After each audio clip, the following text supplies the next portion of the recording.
Right, hi. Uh, so there's these books that I started reading about 2 years ago.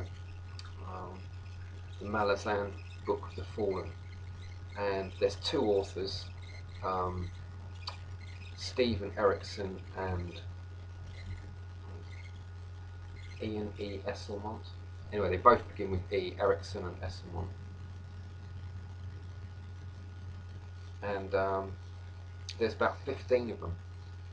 I've read about 5 or 6. You can probably read them. I've been reading them like they're individual stories, standalone stories, but I do seem to think there is some kind of story that goes through the whole thing. Um, and they're just so epic and grown up. Um, and I've done a fair amount of reading. I read for a lot of different subjects, and I do read fiction, especially science fiction and fantasy. Um,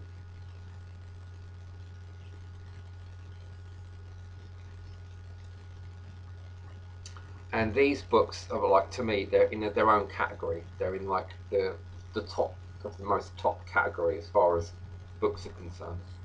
Um, but well, fiction anyway. Um, okay,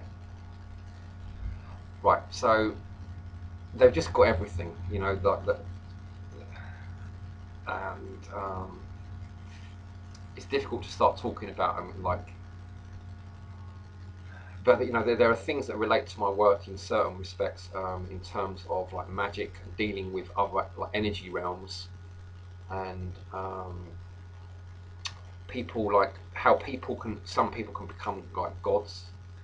There's the people with the different blood types, different types of blood, and how I mean, they talk about giants and stuff, and people who live differently and for much longer periods of time and stuff, as opposed to other types of people that don't. Um, okay, there's all these different stuff about magical realms. There's aliens in there, giants. I think there's probably dragons and stuff. I can't remember about that, but yeah, I'm sure there is. Yeah, because people can turn into dragons as well, um, and they're like shapeshifters and all kinds of stuff in there. It's just so epic. Um, okay, and the interesting thing as well about these authors is they're both like trained and professional archaeologists. Um, I think it's a great thing that they've done. You can sort of tell because of the attention to detail. A lot of what in their writing. Um, that they're I can imagine them like doing all this really kind of painstaking, boring archaeological work for like 20 years each or something, and then just thinking, right, I'm going to write about all the stuff I'm not allowed to write about, and put all my ideas and imaginings down into some books, like in some fiction, so they can compile all their ideas, their sort of secret ideas about what they think's really going on. All the like forbidden archaeology and stuff, because you know you can't just a lot of people just aren't going to accept the everyday explanation of archaeologists, and they know that a lot of this stuff just gets buried, and hidden away in these big warehouses and stuff, and never gets heard of again. And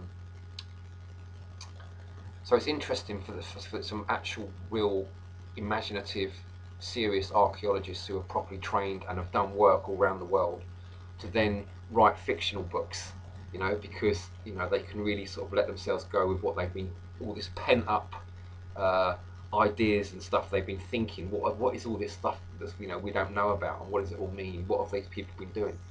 And they're going to have a good basis in reality, because they've done all this archaeological work, and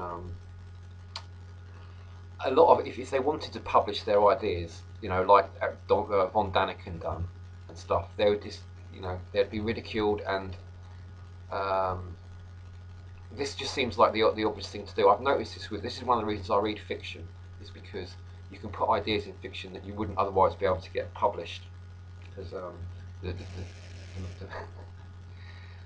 some people just wouldn't like it. These publishing companies wouldn't like it, but they don't mind publishing it as fiction, because But to me, it's like more grown up than most non-fiction.